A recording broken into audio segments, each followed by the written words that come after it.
Avis vascular centre మన దేశంలోనే the best varicose vein hospital. నమస్తే రమగారు. నమస్తే జయ. రమగారు, పూజ గదిలో నీటి పాత్ర ఉంచాలి అని అంటుంటారండి. దీనికి ఏదైనా కారణం ఉందంటారా? పూజ గది ఉన్నవాళ్ళు ఎంతమందికి ఉంటాయి పూజ గదులు? అవును కదా.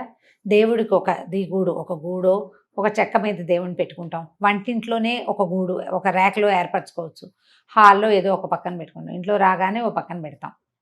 దేవుడి గది అంటూ ప్రత్యేకంగా ఉంటే విధానం వేరేగా ఉంటుంది. అవును. సాధారణంగా మనం దేవతార్చన అనగానే ఏం చేస్తాము? దీపారాధన చేసుకుంటాం. తర్వాత ఏదో పళ్ళో ఫలమో పంచదారో బెల్లం ముక్కో పటిక బెల్లమో, పంచదార అందరూ పెట్టరు, పంచదార పనికిరాదన్న భావాలు కూడా ఉంటాయి. అవును. పటిక బెల్లం కానీ బెల్లం కానీ లేకపోతే ఇంకేదైనా పదార్థం చేసుకుంటే చేసిన పదార్థము నివేదన చేస్తాం. సాధారణంగా నివేదన చేయాలంటే ఏం చేయాలి? నీళ్లు చల్లి దాని మీద ఒక మంచి శ్లోకం ఉంటుంది. తత్వం తత్వేన పరిశించామి అని శ్లోకం. ఇది పరిశేచన చేసి అంటే దాన్ని మీద నీళ్ళు తెచ్చి శుద్ధి చేసి ఈ పదార్థాన్ని అయ్యా నీకు 5 పంచప్రాణాలకి ఆహుతులు ఇస్తాం. ఇది పద్ధతి. అప్పుడు పక్కన నీళ్లు పెట్టుకోవాలి.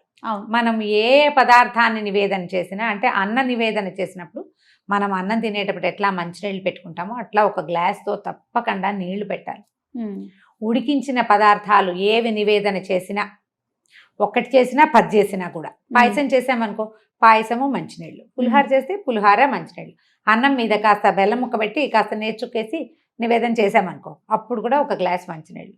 ఇది ఫలాలు పళ్ళు బెల్లం ముక్క పటిక బెల్లం ముక్కకి అక్కర్లా, కానీ ఉడకబెట్టిన పదార్థానికి తప్పకుండా ఒక గ్లాసు మంచినీళ్ళు కూడా పెట్టాలి. మనకి ఎట్లా అవసరము అట్లా. పళ్ళతో పాటు నీళ్ళు ఇవ్వక్కర్లా, బెల్లానికి నీళ్ళు పెట్టరు. అంటే ఇది పూర్తిగా సాంప్రదాయబద్ధమా అంటే మనం సాధారణంగా చెయ్యగలిగే విధి సంగతి చెప్తున్నాం. ఓకే, ఇలా పెట్టుకోవాలి. ఇలా పెట్టినప్పుడు ఈ నీళ్లు ఉంటాయి.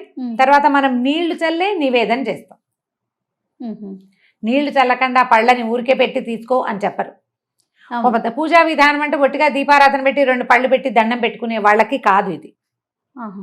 ఇట్లా నివేదనగా చేయగలిగే వాళ్ళకి, ఆ రకమైన మంత్రాలు నేర్చుకునే వాళ్ళకి పుస్తకాల్లో ఉంటాయి. అవి చదువుకుని నివేదన చేయాలంటే మనం సత్యనారాయణ వ్రతం చేసినప్పుడు బ్రాహ్మణాయన వచ్చినప్పుడు చెప్తాడు కదా, అవును, నీళ్ళు చల్లి చెబుచ్చండి, చేయి చూపించండి, ఇలా చెప్పండి.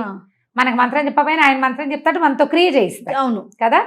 అది అలవాటు చేసుకుంటే ఇలా చేసినప్పుడు మనం నీళ్లు పట్టుకెళ్తాం కదా నివేదన చేయటానికి పోనీలుగా, ఆ నీటిని అక్కడే ఉంచవచ్చు. నీళ్లు జీవనాధారం. నీరు ఎక్కడుంటే అక్కడ జీవం ఉంటుంది. నీరు లేని చోట జీవం ఉండదు కదా. ఆ నీటికి ఆధారభూతమైన వాడు నారాయణుడు, విష్ణుమూర్తి. ఎక్కడ నీరుంటుందో అక్కడ విష్ణువు యొక్క ఇది ఉంటుంది. ఆయన అక్కడ ఉన్నట్టే, జీవం ఉన్నట్టు. మన కథ నడుస్తుంది కదా. నీరు లేకపోతే ఏముంది? పక్షులు కూడా నీటి కోసం వలసపోతాయి వెతుక్కుంటూ, జంతువులు నీటి కోసం వెతుకుతాయి. మనము నీరే కదా మన జీవనాధారం. గాలి ఎంత అవసరమో నీరు కూడా అంతే అవసరం. నీటిలో ఉండేది గాలే కొంత. అవును అవును కదా. కాబట్టి ఈ నీటిని ఇలా గనక దైవం ఎక్కడ పెట్టుకుంటామో అక్కడ నీటిని గనక ఉంచితే అక్కడున్న జీవశక్తి వృద్ధి అవుతుందని ఒక నమ్మకం. ఓకే, మనం ఈ పట్టుకెళ్ళిన నీళ్ళు అక్కడే ఉంచేస్తాం. రేపొద్దున మళ్ళీ ఆ నీళ్ళు తీసేసి ఫ్రెష్ నీళ్ళు పెట్టుకుంటాం. నివేదన చేసేసాక పళ్ళు తెచ్చేసుకుంటాం కానీ నీళ్లు తీసుకురాం. నీరు అక్కడే ఉంటుంది. మనం నీళ్ళు చల్లడానికి పట్టుకెళ్ళామా? ఈ పట్టుకెళ్ళేవి రాగి పాత్ర అయితే దాంట్లో ఒక తులసి దళం కానీ వేసి కనుక నిలుతలు లేకపోయినా పర్వాలేదు వేసి పెట్టుకుంటే మర్నాడు పొద్దున నీరు తాగచ్చు కూడా మనం.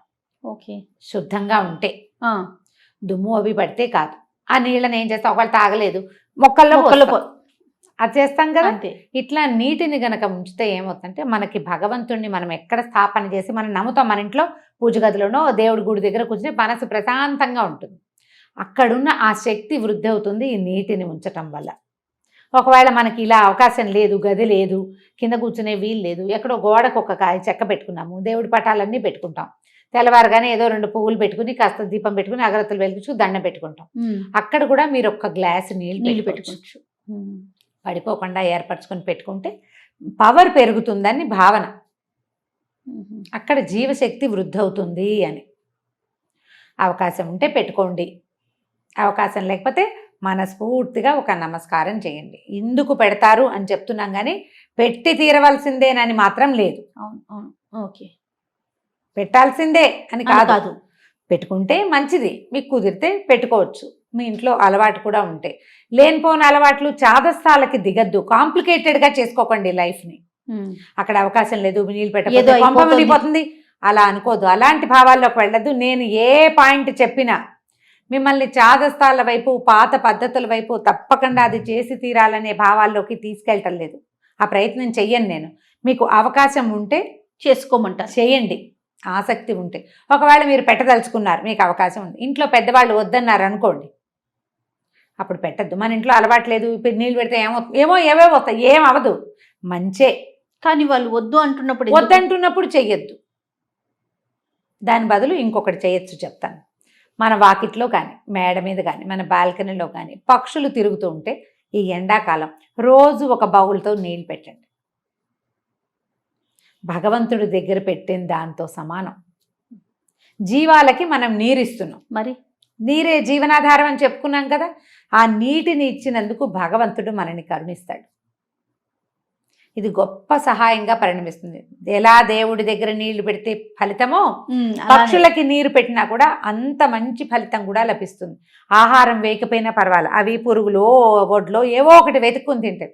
నీటికి ఆవురావురు మనిపోతూ ఉంటాయి, మనలాగానే అవిను. అవును. వాడు ఎండలేని చోట కొంచెం నీరు పెట్టండి.